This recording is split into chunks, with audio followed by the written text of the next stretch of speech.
Қожа Ахмет Яссауи кесенесінің салынуы туралы ел аузында мынадай бір аңыз бар. Мәуереннахр билеушісі Әмір Темір Қожа Ахмет Яссауидің құрметіне әлемде теңдесі жоқ кесене тұрғызуға жарлық береді. Бірақ кесене қабырғасы қаланып біткен түні алып өгіз мүйізімен соғып, оны қиратып кетеді. Әлгі оқиға 3 рет қайталанады. Ел жұрт бұл тылсымның сырын білмей дал болады. Осы кезде атақты Әмір Темірге Қожа Ахмет Яссауи аян беріп, алдымен баптардың бабы, менің ұстазым Арыстан бапқа кесене арнаңыз дейді. Билеуші дереу Арыстан бап әулиенің басына кесене тұрғызады. Содан кейін Қожа Ахмет Яссауи кесенесінің құрылысы сәтті аяқталыпты.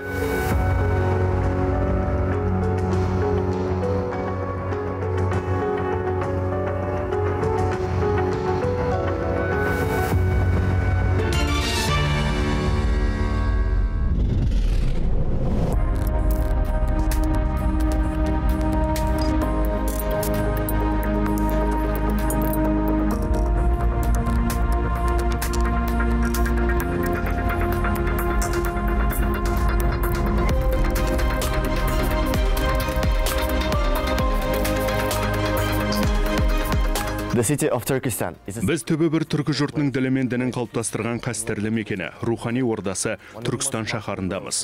Бұл өлкедегі теңдесі жоқ мұралардың бірі Қожа Ахмет Яссауи кесенесі.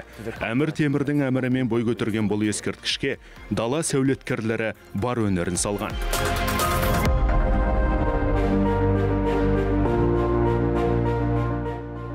Қожа Ахмет Яссауи күллі түркі әлеміне құрметті тұлға. Ислам құндылықтарын насихаттаушы, философ, ақын. Оның диуани хикмет шығармасы түркі дүниесіне кең тараған. Кейбір зерттеушілер Яссауи 12 ғасырдың басында дүниеге келіп, 13 ғасырдың басында өмірден өткен дейді. Енді бір ғалымдар ол 1166-67 жылдары қайтыс болғанын айтады. 1928 жылы археолог Михаил Массон Яссауидің алғашқы кесенесі болған деген болжам жасайды. Ал өнертанушы Лия Манковская сол алғашқы мазардың кірпіштерінің құрамын, сәнді ою өрнектерінің нақышын талдай келе, Яссауидің байырғы мазары 12 ғасырдың екінші жартысында тұрғызылғанын дәлелдейді.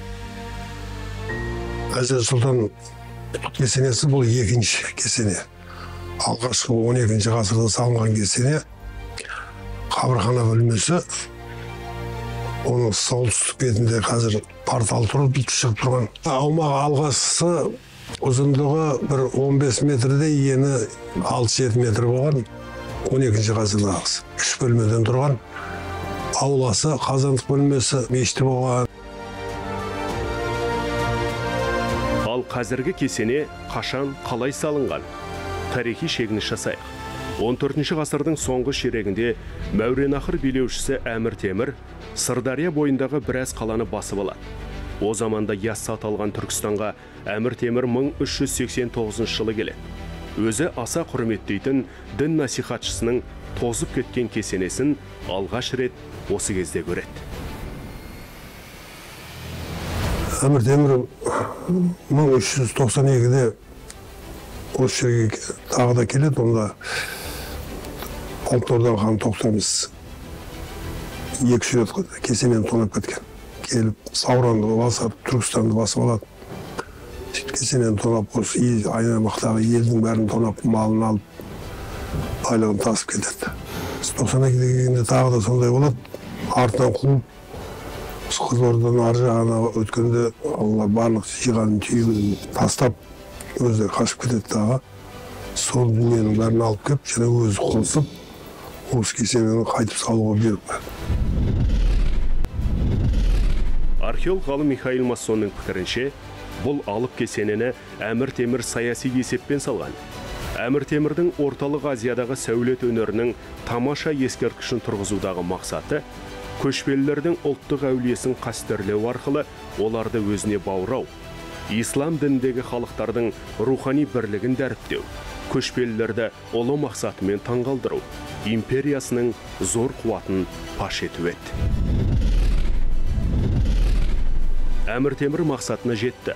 Ол орталық Азиядағы кірпіштен қаланған алып күмбезі бар алғашқы ғажап ескерткішті салдырды.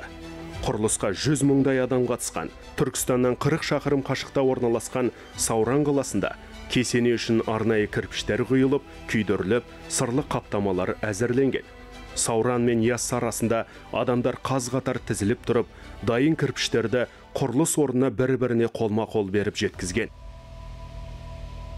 Қабырғалардың қалыңдығы 1/7-ден 2/50, 3/10 әртүрлі. Алдыңғы пештақтағы қабырғаның қалыңдығы 5 метрге дейін бар. Миллиондаған кірпіш. Әр кірпіштің салмағы 4-4,5 килограмм. Ол ең жеңілдері. Сондай салмақты көтеріп тұрған Айшын қарапайым балшық. Әмір Темірдің бұйрығымен Яссауи кесенесімен қатар салынған басқа ғимараттар бүгінгі күнге жетпей қирап қалған. Кейбірі құрылыс барысында құлаған. Зерттеушілер ол нысандардың іргетасы өте мықты қаланғанын айтады. Сонда да өміршең болмапты. Ал Яссауи кесенесінің алдыңғы пештақ тұсын ғана 5 метрге дейін қазып, лаймен тасты араластырып қалаған. Басқа бөлігіне қат-қабат лай төселген. Бірақ ол балшық құмнан, судан, тұздан тазартылып, әбден иленген балшық болғанын айтады ғалымдар. Қыр деп аталатын ертінде, оны ғалымда пуцалановый цемент дейді.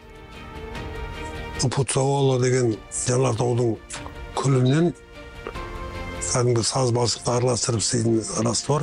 Римде, Грекияда пайда болған. Солар пайдаланған. Соларды кейін 7-8 ғасырда арабтар жаулап ала бастаған кезде Испания, Португалияның біраз жерін басып алған. Сол кезде үйреніп, солар осы жаққа өздеріне алып барып, одан бізге өткен. Бізде Жанартаудың күлі жоқ, қамысты өртіп, соның күлін қосқан. Қамыстың күлі 60-70% растың қамыстың күлі, қап-қарақ күйі. Бірақ ол жаңа цемент сияқты өте су өткізбейді, олған өткізбейді, және қатты кілей сияқты. Біздікі де төмен жағындағы 7-8 қатары сондаймен қаланған дейді, су өтпес.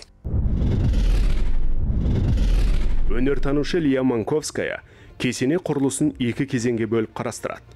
Алғашқы кезеңі 1389-1391 жылдары басталып, 14 ғасырдың 90 жылдарының ортасында аяқталады. Бұл кезде бас портал 14,63 метр, қазандық бөлмесінің қабырғалары 12,8 метр, қабырхана қабырғалары 11,8 метр биіктікке көтеріледі. Бұл жұмыстың барлығын орталық Азия мен жергілікті сәулетшілер атқарады. Ал 1397 жылы құрылыстың екінші кезеңі басталады. Сөйтіп бас порталдың барлық бөлігі аяқталады. Қазандық, қабырхананың күмбездері тұрғызылады. Ғимараттың солтүстік батыс бұрышындағы бөлме мешіт болып өзгертіледі, көрші бөлмелер салынады. Ирандық шеберлер кесенені өрнектеу, сәндеу, әрлеу жұмыстарына кіріседі. Әзірет Сұлтан кесенесі тұрған жер үлкен 6 гектарлық мазараттың орны. Біздің эрамыздың 1-ші ғасырынан бастап адамдар жерленген. Бұның бір ерекшелігі жаңа Ахмет Яссауи кесенесі мен мешітінен басқа сол мешіттің ауласын қоршап Ильяс хан, Шорнағат хан, Қоқырас хан, Әулие хан деген сияқты көптеген әулиелердің кесенелері болған. Солардың сүйегін басып қалмасын деп бір жағынан қабырғаның салмағын жеңілдету үшін ойықтарды істеп кету керек. Ол бұрын барлығында құлпытастар тұратын. Кесенеде 35 бөлме бар. 12 бөлме бірінші қабатта орналасқан. Негізгілері қабырхана, мешіт, қазандық, асхана, құдықхана, кітапхана. Кесененің орталық бөлмесі қазандық деп аталады. Мұнда орта ғасырлық қола құю өнерінің керемет жетістігі шебер Әбділәзиз ибн Шарафаддин Табризидің туындысы тайқазан қойылған. Оның биіктігі 158,3 см, салмағы 2 тонна, сыйымдылығы 3000 литр. Орталық Азия мен Қазақстан аумағындағы ең үлкен күмбез де осы қазандық бөлмесінің күмбезі. Биіктігі 39 метр, жасыл түсті сырлы қышпен безендірілген. Ал кесененің екінші қабатындағы 20-дан астам бөлме ешқандай қызмет атқармайды.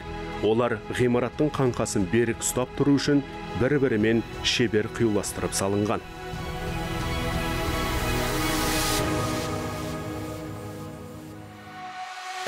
Ғимараттың 4 дәлізі бар, екеуі тігінен, екеуі көлденен.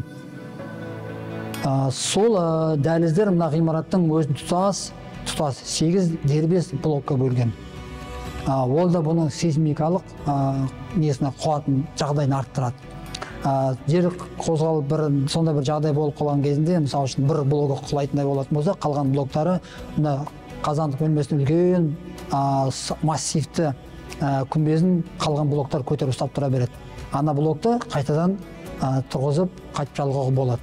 Соның бәрін ойластырған. Және де сол дәліздері мына ғимараттың ішін желдететін ең басты системалары.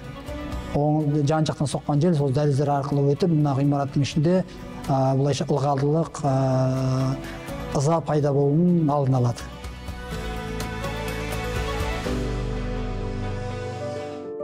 Кесененің маңдай бетінің құрылысы аяқталмаған. Пештак пен мұнаралардың төменгі бөлігі тік бұрышты өрнекті майоликалық панно қоюға дайындалған күйінде қалған. Бұл туралы ел аузында неше түрлі аңыз бар. Біреулер шебер ғашықтықтан құса болып құрылысты аяқтауға шамасы келмеген дейді. Ал ақиқатында 1405 жылы Әмір Темір қайтыс болады.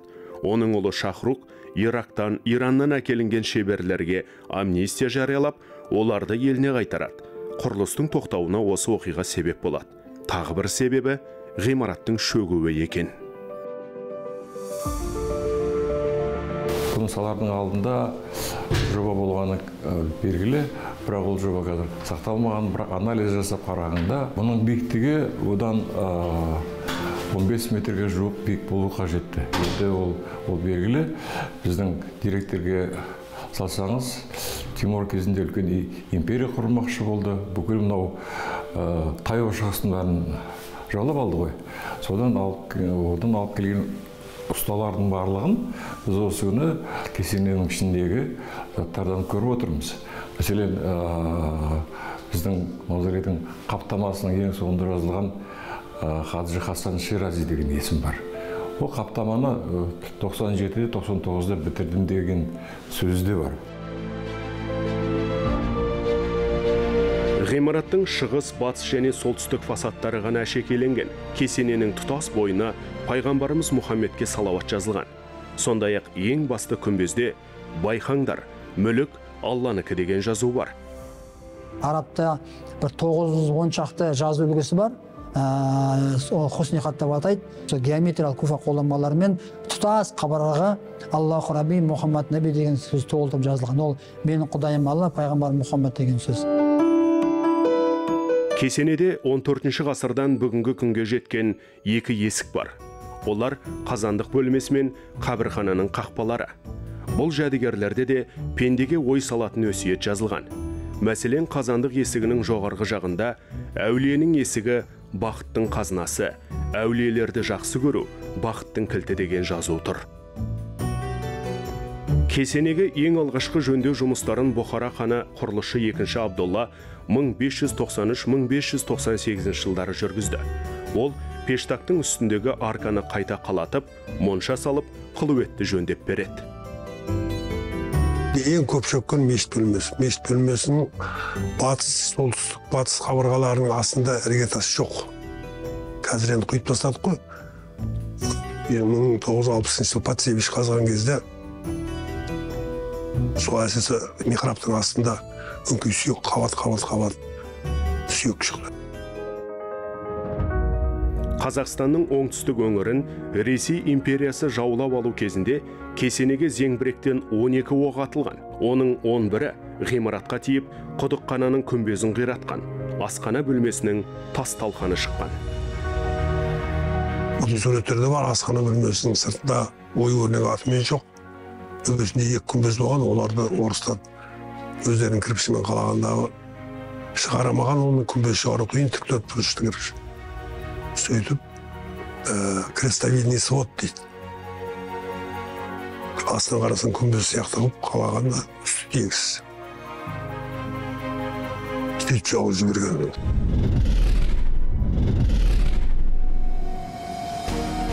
Бұл 1910 жыл болатын. Кесенені жөндеуге керек қаражатты шырақшылар өз қалтасынан шығарған. Ал 1938 жылы ескерткішті жөндеу және реставрациялау кезінде қазандық күмбезі мен ғимарат шатыры ұсақ қышпен қапталып, суағарлар жасалып, іргетасы нығайтылып, кесененің бұзылған өрнектері біршама қалпына келтіріледі. Түркістан қаласындағы Ходжа Ахмет Яссауи мавзолейі. Қазір мұнда 14 ғасырдағы сәулет өнерінің тамаша ескерткішін бұрынғы қалпына келтіру үшін жөндеу жұмыстары жүргізілуде. 1951-1959 жылдары іргетасы жоқ қабырғалардың астына іргетас құйылады. Фасадтар мен күмбездер реставрацияланады. 1978 жылы кесене музей ретінде қызмет ете бастайды. Ал 1989 жылы Әзірет Сұлтан мемлекеттік тарихи музей қорығы болып қайта құрылады. Бұл қазақ халқының ежелгі пантеондарын бірі деп есептеуге болады. Себебі бұл жерде қазақтың 3000-нан астам хандары, билері, сұлтандары, батырлары, игі жақсылары мәңгіге тыныстаған мекен. Қазіргі дерек бойынша мұнда 232 тұлғаның есімі белгілі отыр. Оның ішінде 21 хан, 30-ға жуық билер бар, 60-тан астам батырлар бар, 4 аталық бар, ханның ақылшылары. 1993-2000 жылдар аралығында кесенеге түріктер реставрация жұмысын жүргізеді. Осы кезде ғимараттың іргетасы нығайтылады. Әрі метр сайын 15 метрлік свай қағылып, арматура салынып, суда, ауада өткізбейтін жоғары сапалы бетон құйылады. Бұл заманауи жаңа әдіс ғимараттың шөгуін тоқтатады. Кесененің ылғалдану мәселесіне қатысты мәселені түбегейлі шешу үшін бізде осы арнайы Финляндия елінен ылғалдықты өлшейтін 20 дана тесто аппараттары әкеліп, осы кесененің барлық бөлмелеріне орнатылды. Өзбекстан, Иранның, Ресейдің мамандары тартылып, қазіргі таңда мониторингтік есептеулер кезең-кезең бойынша жүргізілуде.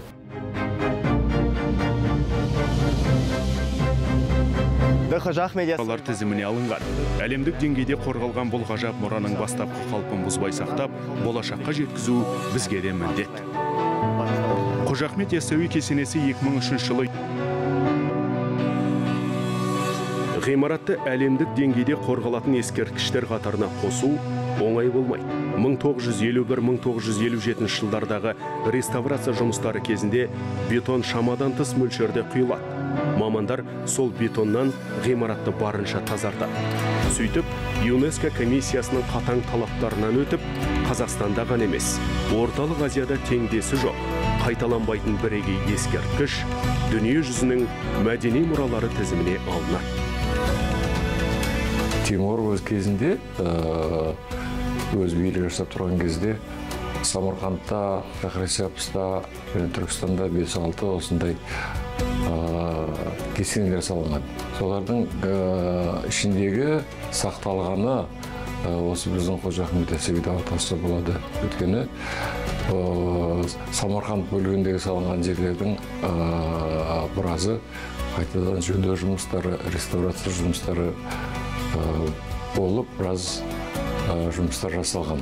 Сол себепті мамандардың есептеуінше Орта Азиядағы сақталған, және өз пішінін сақтаған, өзінің архитектуралық ерекшеліктерін сақтаған осы кесенелердің бірі осы біздің Қожа Ахмет Яссауи.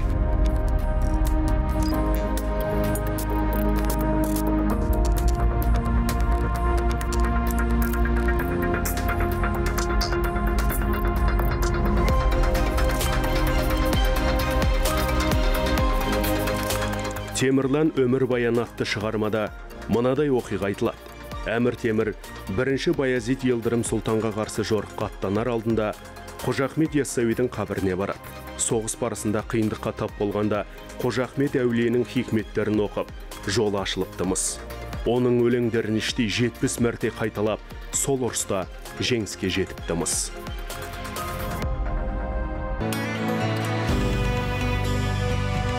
Бұл оқиға аңыз ба, ақиқат па?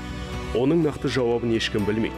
Біздің білетініміз Қожа Ахмет Яссауи кесенесі Әмір Темірдің тарихтағы ғажап қолтаңбасы. Қожа Ахмет Яссауи кесенесі әлемдік сәулет өнерінің бірегей жауһары.